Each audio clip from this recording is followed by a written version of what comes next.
Hello and welcome to Eye on Africa on France 24. I'm Fraser Jackson. Here are the stories making headlines across the continent this evening. It's been 13 years since military and police murdered over 150 people and raped over 100 women at an opposition rally in Guinea. Now, the ex-leader of the junta ruling the country has been jailed on the eve of the trial, in which around a dozen defendants stand accused. Nigeria continues to be hit with the worst flooding it's seen in a decade. Hundreds of people have been left dead by high waters that have affected over two-thirds of the country. Also in Nigeria, a human rights panel finds that police officers from the now disbanded SARS task force should be dismissed and prosecuted for their role in torture and extrajudicial killings. We'll have more from our correspondent. Our top story, the former leader of Guinea's junta, Musa Dadis Camara, has been jailed on the eve of his trial. The ex-dictator and several other co-accused are facing charges which date back exactly 13 years, when 156 people were butchered by security forces and over 100 women were raped, although the real figures are likely even higher. Human Rights Watch has said the atrocity amounts to crimes against humanity. While the violence on that fateful day cannot be understated, police and military personnel aimlessly opened fire on peaceful civilians, cutting them down with machetes and bayonets. The trauma of that day and the days that followed lives on for those who survived it. Our team went to meet some of them last week. Take a look. Saran often meets other victims of the 28th September massacre in this centre. She was gang raped by a group of soldiers during a bloody demonstration 13 years ago. The opening of the trial has brought her great relief. I have decided not to cry, but inside I am broken. It has destroyed me. But I'm still here, and I'm still testifying. On the eve of the first hearing, this Victims' Association is busier than ever before. Dozens of people have come forward with new testimonies ever since the trial date was announced. This is the office where we register all the victims. For association members, the path to justice has opened. We want the truth. We want reparations. We want national recognition for all the victims of the September 28th massacre. We hope that there will be clear and transparent justice, not a parody. We want all those accused of crimes to be present. There are 13 defendants in this case. Musa Dadis Camara, head of the junta at the time of the massacre, is among them. His lawyer confirmed that he would attend court. He's eager to stand before the magistrates in charge of this case to deliver his testimony and uphold his honor and integrity, which have been soiled over the past 13 years by false accusations that aren't grounded in any objective reality. The Ghanaian authorities insist that the conditions are ready for this historic trial to finally take place. Well, for all the latest developments, let's cross live to Guinea to speak to our regional correspondent, Sophie Lamotte. Sophie, this is a big development. Camara and his co-defendants locked up on the eve of the trial. Absolutely. 11 people appeared in court today along with their lawyers, and they appeared in front of the prosecutor. And one of the main, big decision that came out of today is that Dadis Camara will be spending the night in prison along with 5 others of his co-accused. As a reminder, Dadis Camara is one of the main accused in the sense, well, for many reasons really, because he was the leader at the time of the massacre. He led a coup in 2008 that brought him to power. That coup happened in September of 2009. He's also one of the main accused for another reason, because these protests were directed at him in a sense. People were peacefully protesting his potential re-election.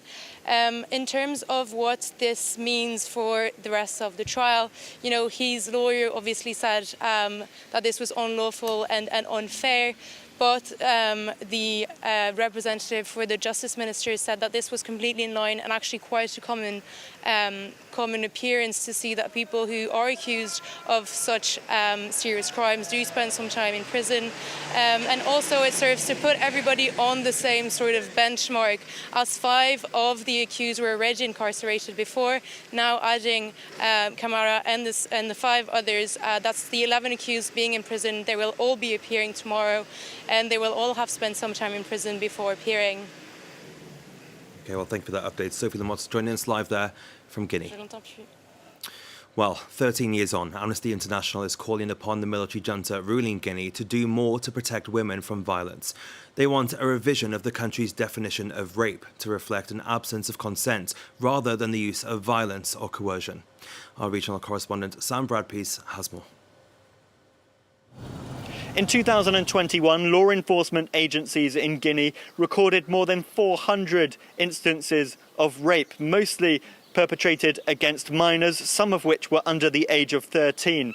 But this new report from Amnesty International suggests that the real number of victims is undoubtedly much higher. They came to this conclusion by looking at hospital records. Just one hospital in the capital, Conakry, for example, recorded more than 600 instances of patients coming in having said that they had been raped. Amnesty say that the main perpetrators are often family members, but otherwise also police officers, those involved in the armed forces, even medical staff and traditional healers as well. The report suggested that the Guinean junta in charge needs to double down on education around this issue, also that it increase support services available to rape victims and survivors, and that it introduces tougher laws to try and bring an end to this scourge of sexual abuse, which is currently blighting the country. Let's take a look at some other stories making headlines. Nigeria continues to deal with the worst flooding to hit the country in a decade. Over 300 have been killed by high waters, which have displaced a further 100,000. Over 2/3 of the country have been affected by heavy rains, as well as spill water from neighbouring Cameroon's dams. Lauren Bushdecker reports. Taking advantage of a rare break in the rain, Kabiru Alassane wanders through the muddy remains of his rice field. With most of the crops swept away by the floods, the young farmer is trying to salvage what's left of his harvest. The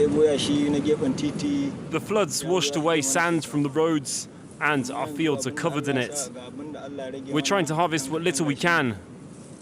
The rains have never been this destructive. Over the past few months, torrential rains have been wreaking havoc on large parts of West Africa.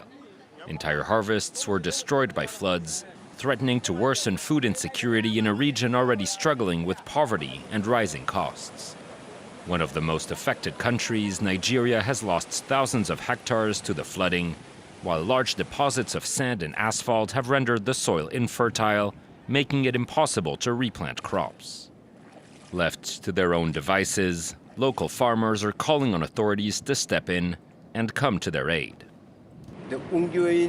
We are calling on the government and international donors to assist us. Please, show some compassion and help us.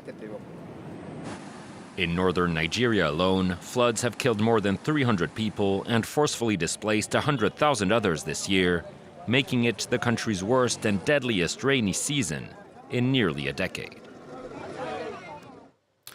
A lawyer linked to Kenya's recently elected President William Ruto has been found dead in his home. Paul Gicheru was facing charges of witness tampering at the International Criminal Court in connection to an old case against Ruto. The now president had been charged with involvement in violence following 2007's election that killed over 1,000 people. It was dismissed in 2016 amid allegations of witness interference. Initial police reports said the body was found lying on his back, with no blood visible. Kenya's Human Rights Commission urged a swift and conclusive investigation into the death. Well, President Ruto unveiled his first cabinet on Tuesday, surrounding himself with allies who helped him secure his recent election victory. In a speech, he thanked those who worked and walked this journey to victory. One of his appointments saw him name the central bank's former governor Ndungu as treasurer. But Ruto fell short of his campaign trail promise of gender parity, placing just 7 women inside his cabinet of 22. And finally, a number of police officers should be dismissed and prosecuted for their involvement in torture, illegal detentions and extrajudicial killings. Those are the findings of a panel set up by Nigeria's National Human Rights Commission. 2 years ago, the country was rocked by the EndSARS protest movement, which denounced the brutality of a police unit created to fight violent crime, including armed robbery and kidnapping. The panel's findings haven't specified how many officers should be sanctioned, as our correspondent in Nigeria, Samuel Okoya, explains. 72 policemen were indicted by the investigative panel. 28 of them are recommended for prosecution, while 25 others are recommended for dismissal. Some of the petitions received by the investigative panel bordered on allegations of extrajudicial killings, enforced disappearances, and prolonged detention by policemen. The panel wants victims of these atrocities paid more than 700,000 euros as compensation for police atrocities. The investigative panel's findings and recommendation further highlight gross human rights abuses perpetrated by the police in Nigeria. The Nigerian government set up the investigative panel 2 years ago to look into cases of human rights violation, especially those carried out by the now-disbanded police unit called the Special Anti-Robbery Squad. The disbanded police unit, also known as SARS, was notorious for human rights abuses. While it existed, SARS symbolized the level of human rights violations by the police in Nigeria. The investigative panel was set up in the wake of nationwide protests against police brutality, especially those perpetrated by police personnel in the SARS unit. The protest, also known as EndSARS, called for the disbandment of SARS. The government disbanded SARS in response to this demand, but it was a costly protest, especially in Lagos, the epicenter of the protest. The military controversially fired live rounds into the protesting crowds to violently put down the protest.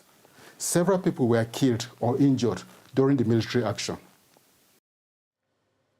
Well, that's it for this edition. Stay tuned to France 24. More news coming up shortly.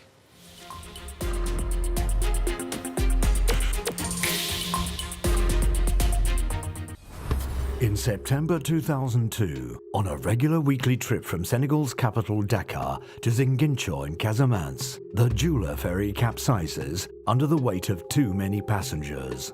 Instead of taking 450 or 550 people, they took 2,000. Of the 1,863 victims, only 450 bodies were recovered. 20 years later, justice has still not been served. Relatives of the victims are unable to mourn and move on. The ship is still lying under sea off the coast of Gambia. I will never forgive. Justice must be done. People must be condemned and judged for their criminal acts. Watch the Joola catastrophe revisited on France 24 and France24.com.